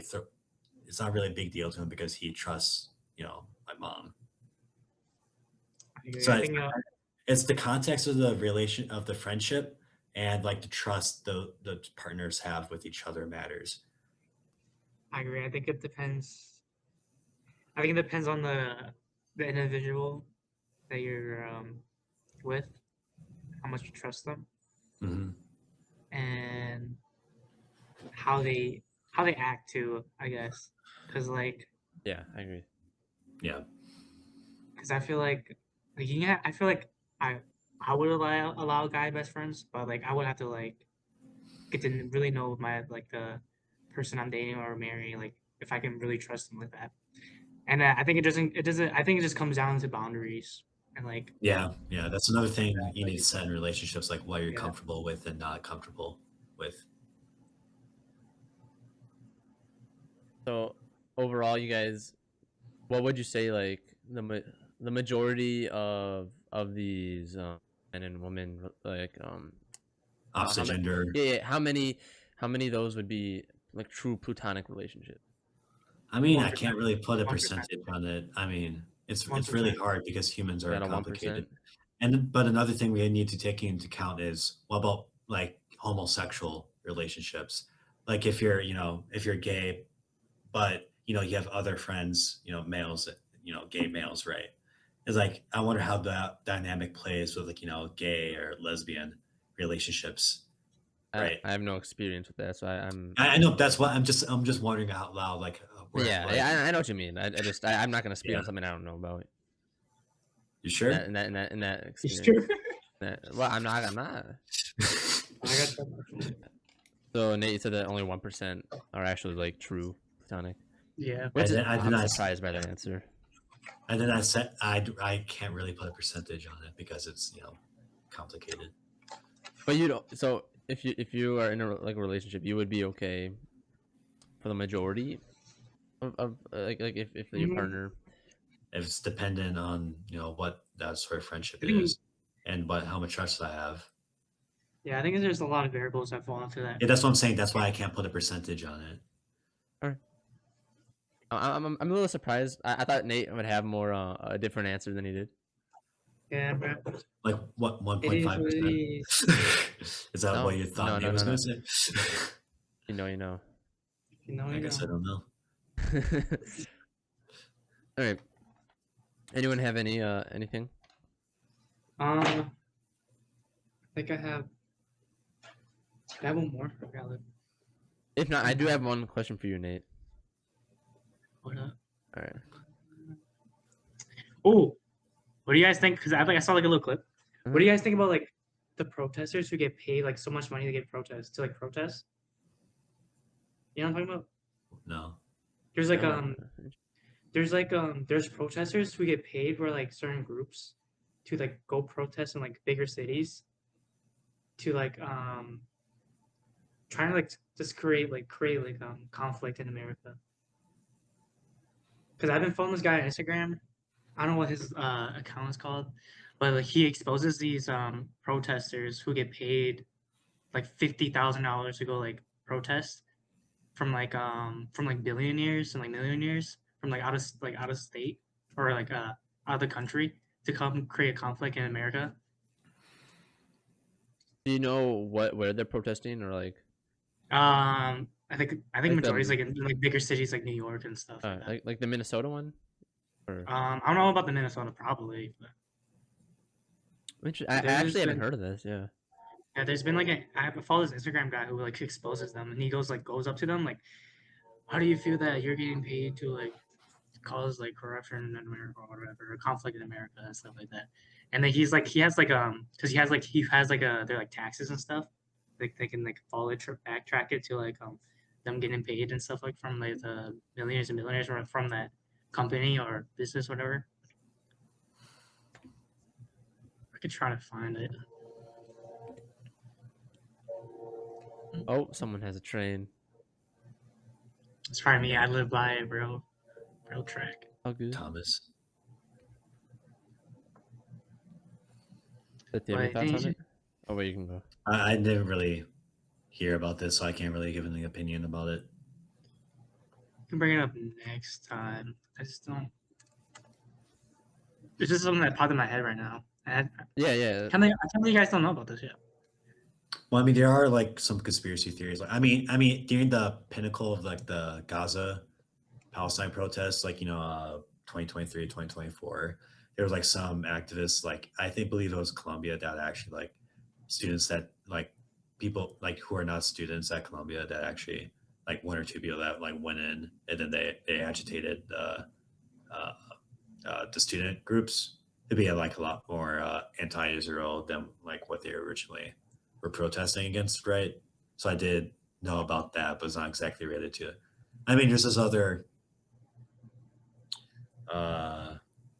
theory too. It's like I watched a replay of the after the Renee Good shooting. JD Vance had that press conference, and he claimed that Renee Good was like part of like this radical leftist group, and she was there to disrupt ICE activities there, but he has no proof of that. I mean, she could have been. We really don't know why she was there. She was like an illegal observer, or other people said she just dropped off her kid at school, and then she just encountered ICE agents on the way. So that's like, so some are trying to like create like this idea, like this arcing or whatever how you say it, like leftist group that are like stirring up discontent in America. So that's why I'm a little weary when you brought that up. But I mean, if it's like actually proven with evidence, then yeah. I don't know if I find on Instagram, I'll probably send it to you guys. But we can talk about this later. Just, jot it down. We can talk that for episode Jamie? 3. I do have a topic that came to my mind that none of us brought up. Is what are you guys' thoughts on the Iran situation? And why are people like jumping to like defend the Iranian protesters like they did for Palestine? So if you're referring to the Iranian protests, I think it's a lot more. Are you saying like the Iranians protesting in the country? Is that what you're talking about? The Iranian protests right now, 20,000 or so have died. Yeah, because the Iranian government is a fundamentalist theocracy that came to power in 1979. And it's been like a complete, they've been sowing unrest, discord, funding militant groups in the Middle East. And these young people, like most of these people are protesting, are trying to get like those ideas we talked about before, the rule of law, equal rights, within the country, and that's what they're protesting for. I mean, if we remember, I think it's like 2022, 2023, when that one woman was murdered by the police force in Iran, and a bunch of because she wasn't wearing her hijab in the public area, and so she was murdered for that by the police, and then like huge protests came out. But then we're seeing another iteration of these protests right now, and the reason why like people are more supportive of these is that this is like a cause that most people can, get behind. I mean, at least in the West, right? Uh, Supporting these people because they just want equal rights and a representative, like a government that actually is accountable to the people, right? Which is not right now. It's a theocracy upon a fundamentalist interpretation of the Quran and Sharia and all these different hadiths. So, are you for the protest or what? Yeah, because it's for freedom that they stand for. Equal, I mean, like the other values I touched upon, and uh, probably I don't know how to explain it, but I think God is also working here um, because it's a tyrannical regime, and God does not like governments who are uh, punishing towards their people, right? So Nate, what do you think about it? I'm not gonna lie, I don't know a lot about this, but anything, I agree with the side that protects democracy and it's for the people, and there's no like lots of death. So, I have a question. Why is this not as publicized as like the Israel one? Um, well, it's because Israel is always a hot topic because whatever they do, people will talk about it. Whatever happens in Palestine, people will talk about it, and it's also more, not say it's more relevant than Iran because Iran is relevant, but in that because since Israel is one of our few allies we have in the Middle East, so it's kind it's important to keep up with what is happening to them, what they're doing, right? So that's why it seems to be like more attention on them. So I mean, yeah. But what are your opinions on why do people who like flock to support Palestine aren't flocking to support the Iranians? Well, it's well, they're two different situations, right? Because Israel, the why people criticize Israeli policy in regards to Palestinians because they would argue it's like they have a segregationist view between a Jewish citizen, Israelite citizen, or whatever, what have you, versus like a Palestinian. And so, since Palestinians, they would argue, are the more oppressed group in that region, that's why they're more critical of the Israeli government. The same thing is happening here in Iran, where where Shia, 12 or Shia Islam is promulgated against like different groups like Sunni Muslims, Zoroastrians, Christian groups. Other people here are oppressed. Women, their rights are almost virtually non-existent. There's a lot of expectations given to men, and then so a lot of people are oppressed in Iran too. So that's why uh, I think it's like a misconception to say that Palestine and the Iranian government is like the same thing. Because Palestine, the Gaza Strip is controlled by Hamas, but then like the West Bank is like its own thing, right? So, and the Iranian government is a Shia, 12 or Shia theocracy. It's a very different compared to Palestine. What do you think, Nate? I think it's not like as well known because even I really didn't know about it until you mentioned it out. And I think that's like a probably like a majority, maybe a majority of people. I think it's because there's like so much like conflict going around because we have like there's like so much news going around like what Trump just did in Venezuela. That's really big. Yeah, Like it's a really busy news cycle right now because you have yeah, Epstein files, then you have ICE, then you and have then Venezuela, then and then Greenland. you have stuff like Mississippi that blew up too, or Minnesota that blew up Hmm. too, and then just like there's like a lot of news going around. I feel like it's like kind of I want to say swept underneath the rug, but like it's not as profound or maybe not that big enough where mainstream media is not like covering it. Interesting. All right. Yeah. All right. I mean, I think, of course, I agree with the protesters because Iran's been like authoritarian, what's it called, Hmm. Shia law state, and it used to be, uh, like you said, I don't know if it was 78 or whatever they were. It's like 78, 79. Yeah, they were more like an open country, right? Yeah, because it There, used to yeah. be a monarchy under the Shah, which is funny because like his son right now, like in exile, he's like they're putting broadcasts on TV, like hacked television and like social media posts, and like, hey, I'm here. I'll help the country. I'll come back, restore the Shahdom. So we might see a return of Persia That'd be cool. That'd be cool. in real life of ancient Persia. That'll be interesting, or at least um, there's like a bunch of Persian dynasties, but Timurids. not Timurids, Safavid, Persia, or at least influenced Persia. Uh, one of my history teachers, he has a saying: "Don't the Persians? They don't hear no bell." Interesting. Because another interesting fact I have for you guys is that a couple of months ago in Tehran, which is the capital of Iran, they unveiled a statue of one of their shahs from the past during like the Roman times, like 200s, I believe, Arishtabal II or something like that. Like a statue on him on a horse using like one of the captured Roman emperors as his footstool. It's significant because the theocracy of Iran, they rarely acknowledge their pre-Muslim past, pre-Islamic past. But if they find like some connection they have with a humiliation of a Western guy compared to like, what the Trump administration saying now, what the other European guys are saying now, I mean, that's pretty, never count Persia out. All right. So goes to this day. Interesting. All right, Nate, I do have a question for you. We kind of went over this in the last episode, but for you specifically, what are your bold predictions for 2026? That's a good one. 2026. The Jeffrey Epstein list gets released.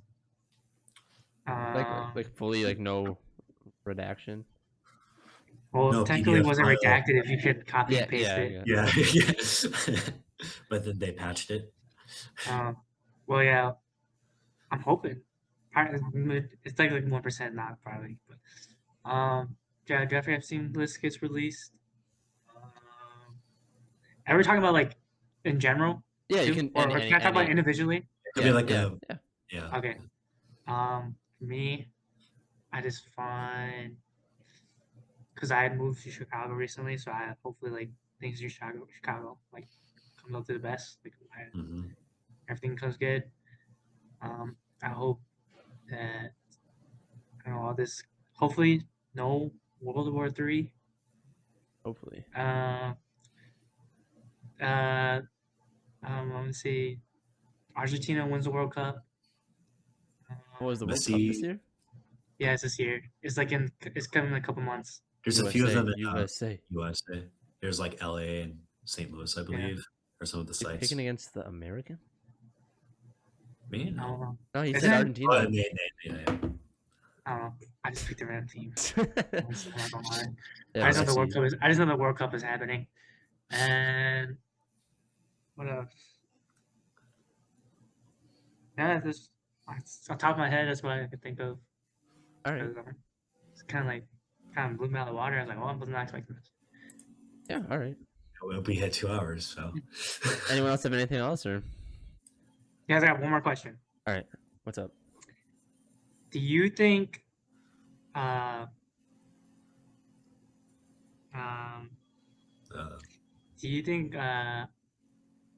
just lost my train of thought. But... Very good.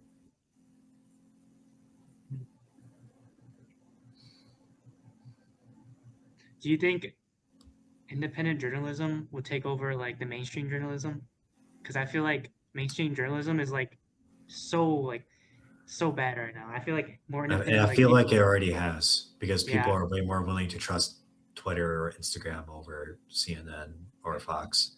So do you think like major journalisms are gonna like fall apart and like die down? I really don't know, because there's that argument, they're too big to fail. They have too much of like already solidified grip in the media sphere.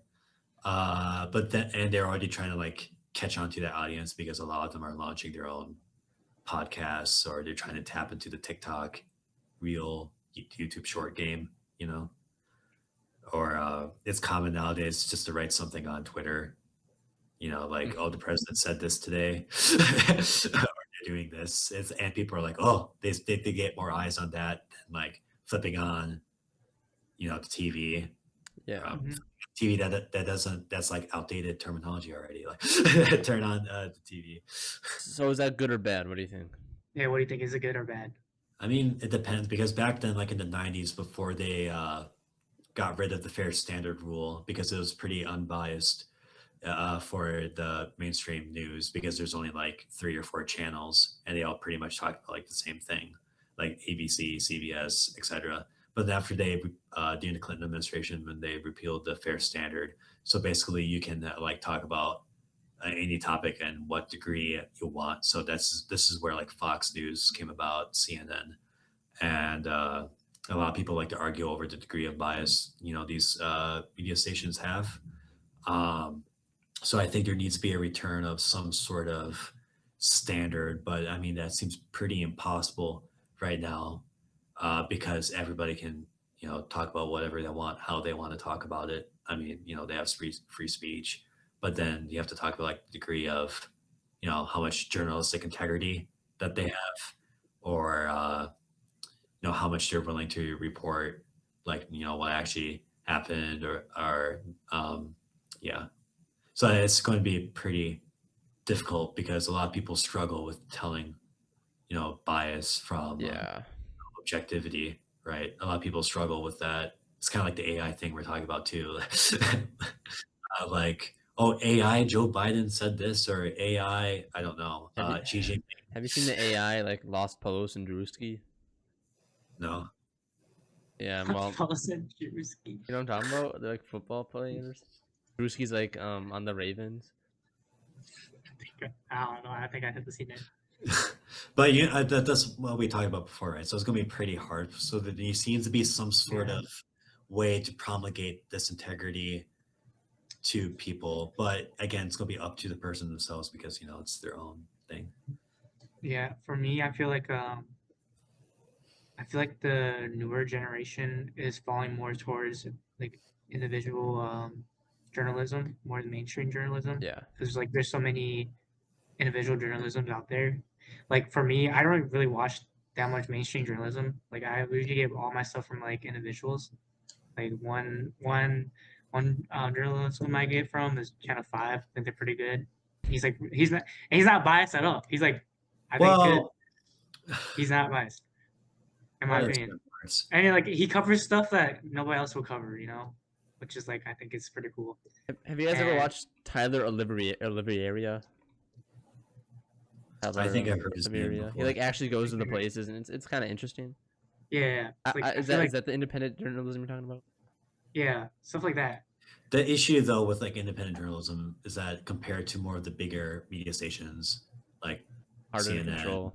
ABC, is that they're hard to control. Plus they have like that degree of standard. Even though we can go all day like picking at details and stuff, they still have more of a standard compared to these individual independent journalists. Again, we can go all day talking about like what degree and stuff, but I think it's refreshing. I think it's refreshing. Yeah, too. I think it's refreshing. I would say if you compare all of the stations together, then you would have a pretty much of a fine picture of what's going on. I don't know if I agree with that, but okay. But yeah, that's my opinion. I think the newer generation is more into individual, and then like the older generation is still like mainstream. I agree. I think that's what's keeping the mainstream media or like journalism like, afloat right now. Is the older generation people just watching it. Yeah, I agree with you. I don't know much people like our age who like turn on the news, So I don't know what they're gonna do. Well, maybe when we get Unc, we'll do that. I don't know. We'll see. Maybe. We're gonna be tricked by AI someday. We already are. Yeah, he's gonna kill us. Yeah. Take off your goggles. I did before. I see different. I refuse. I want to stay in this reality. Oh, actually, I have a good philosophical question then. Would you rather be in a world like a virtual reality world, but you don't know it, but you're able to choose your full life, or like you live in like your real life world? Do you know the question I'm thinking of? It's the classic Plato cave allegory, right? Oh yeah. The truth, right? You want the truth. The truth is better than lies. Well, you might want the truth. What does Nate want? He wants the I would Oculus want- on. I would want to live in the real world. We have to Unless disagree. like Unless like the AI world is like a game, then I would do that. we Like lost a him. It- we like lost a him. Somewhat RPG like a game, game. like Well- a World of Warcraft where you like go in dungeons and stuff. Well, what if you could like Sure. you could write the whole script for your life and you just like plug it like in your thing and like you're like consumed by it? What would you want that? Terrible. Why though? That's a hard question, bro. Honestly, Because if I control like what I can like, Mhm. put in that stuff, And you won't even know it's a simulation. I wouldn't know it's a simulation. Then how would I know to put stuff in it? No. So beforehand, you put in the stuff in the simulation, then you enter the simulation, then you can live it, the like does it simulation. like change your brain into thinking that it's real or something like that? Is that what you're saying? Or So pretty much you enter the simulation, but you were able to create the simulation beforehand. but then you said that you won't know Well, it's a simulation. I wouldn't Yeah, want to once know you're in. that I'm going in this situation. No, once you're in the simulation, you're like that's your reality. But your reality is whatever you wrote. So you'd be like, I want to be the 10-time Super I wanna Bowl be winning champion. 6 foot. I want to be 6 foot. That's what you're. Only 6 feet. Not- wanna Yeah, be go, 6 go feet. big or come go on, home. Go Yao. 7. Foot. Yep. Go big, go home. I want to win 10 12 time- finals. All-star. Yeah. That'd be crazy. Is it an easy? I don't know. Okay, if I don't know, because if I can't like remember them in the thing, Why would you need to remember if it's you can write whatever you want? Because then I can rewrite stuff when I'm inside this thing. But you can just like plan it out beforehand. But what if he doesn't like it later? Yeah, I'm like, man, I'm like, Like he realizes this kind of sucks. Reality is better. When you gotta like die in the simulation, I guess. I don't okay, know. yeah. So my final answer, I probably just live in reality. What if you're paralyzed? Oh, okay, hell yeah, then I'm like, yes, I can No, walk. don't fall for it. It's a bait. It's a bait. Don't fall for it. Yes, Well, I can so- walk. So Seth, you wouldn't do it? Seth, what if No, you're reality- deaf, blind, and paralyzed? What if you're Helen Keller? Yes. Yeah, reality is way better. That's an interesting take. Sorry, Helen Keller. I It's didn't the mean to laugh at truth. you. Okay. It's the reality. No, I think I agree with you in the long run, but what is like? How do you put it into words? I mean, obviously you're giving like an extreme example, but if we take it to the True. limit, it's like obviously reality is going to be better because it's the truth. Because you're living in delusion, you're lying to yourself. This is not what it means to be human. But what if you enjoy it better? That doesn't matter. It doesn't matter how much happiness you get. It's what matters is the truth. Facts, man. Seth, you changed my mind now. I want to be that guy. So Nate, back to you. If you're Helen Keller, you are staying in that. You're staying. Are you Seth saying said, in the the pod? truth will prevail. Mm. The truth will set you free. Yeah, truth will set you free. The means don't justify the ends. What? No, I'm just thinking of a quote from earlier. Yeah, I know, but it's just goofy the way he said it. Anyone else have any questions? 'Cause I think we Okay. discussed what we wanted to discuss. That was a good episode. Yeah, already 2 hours. That's like a Lord of the Rings movie right there. Not quite as long as Yes. the Lord of the Rings. And Sam, if you're watching this, shout out to Sam. Yeah, shout out to Sam. Savian. Shout Shout out out to to Savian. Sam. Should be Shout out an to Savian. episode. Shout out to Derek. Yep. Derek's never watching this. Shout out He will. Charlie. See you guys in episode 3. This is the January edition. Hope you guys enjoyed. If you have any Hope you topics, enjoyed. as always, Hit the recommend. like, Comment if you like subscribe, this new guy. comment. You know, Let's see if you like a third host. STD, I on love this STD. yeah, comment hashtag I love STDs. Yeah, comment hashtag I love STD. Hashtag STD every day. And buy our merch. Without further ado, see you guys next week. All right, Roll see the you guys. outro music.